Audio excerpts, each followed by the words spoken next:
لا يسمعون فيها لغوا ولا كذابا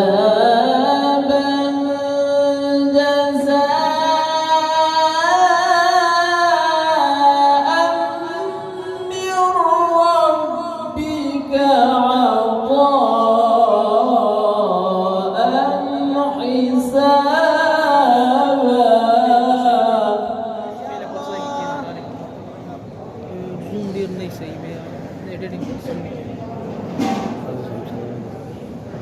رب السماوات والأرض وما بينهما الرحمن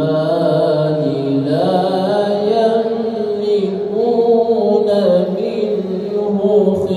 خطابا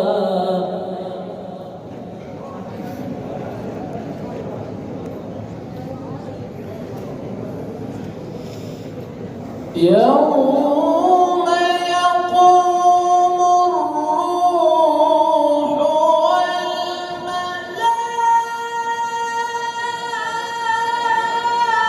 والملائكة صفا لا يتكلمون إلا من أذن له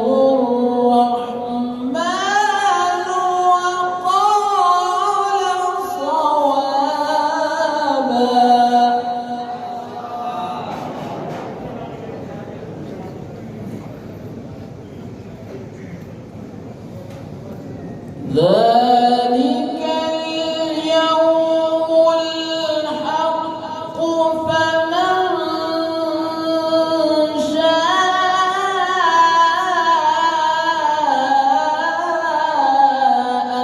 اتخذ إلى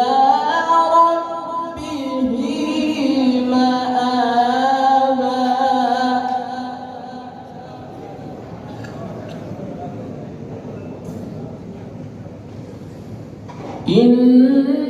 إنا